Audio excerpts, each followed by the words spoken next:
Hello, everyone. This is Andreas Pop Culture Guy. Today is the latest Andreas Pop Culture Retrospective slash review as on the John Carpenter Starman movie, 1984, starring Jeff Bridges and Karen Island.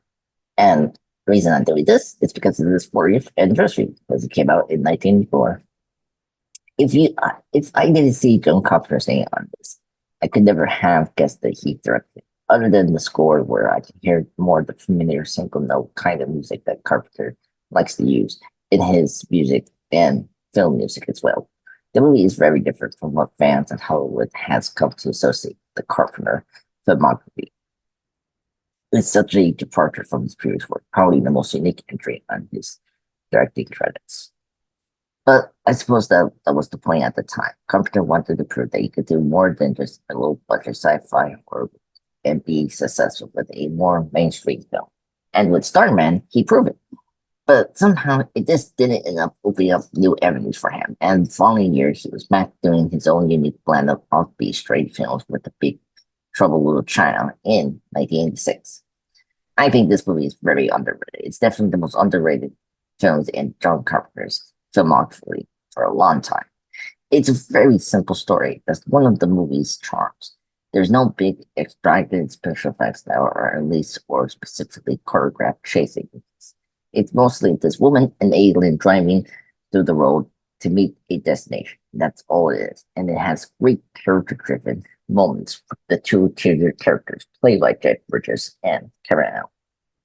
At first, she at first, Karen Allen's character, she is extremely frightened, then gradually begins to like this alien, played by Jeff Bridges, which then turns into romantic feelings for it. And the alien makes it all believable.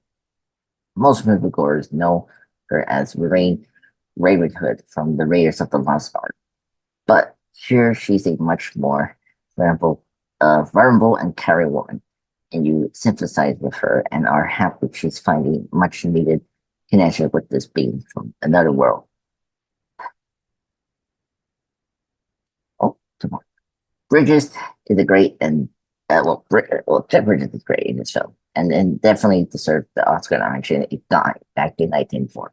It's the most nicest alien ever to wear a flannel shirt that you could hope to be. He essentially is the special effect in the movie. It's his job to make us believe it is the alien inhabiting this human body.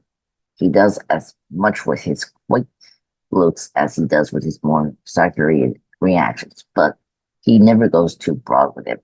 One of the best scenes is when he happens upon a dead deer tied to a hunter's car.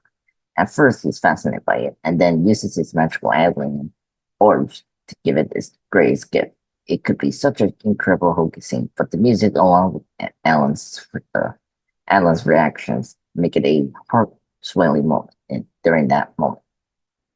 Then you got the evil government subplot plays as a more crucially threat to Starman. That really thinking about it, it could have been dropped. The simple road trip between Jenny and Starman probably could have sustained the entire length of the story. There's enough going between these two characters and the situation that it finds herself in, and the run-ins with the Earthlings and all the truck stones that pop in the film. They could have been the entire movie right there.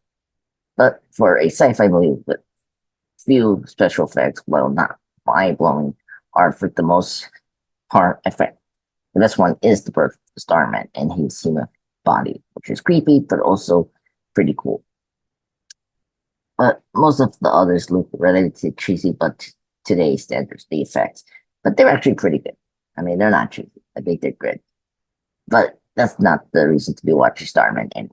It's Bridges and Alan's driving and watching his unusual relationship develop in between them. So I highly recommend Starman, and of course, happy 40th anniversary, Starman. So thank you everyone for listening to this, well, very quick but very effective Andreas pop culture review on Starman, the 1984. So everyone, ciao, and I'll see you guys soon.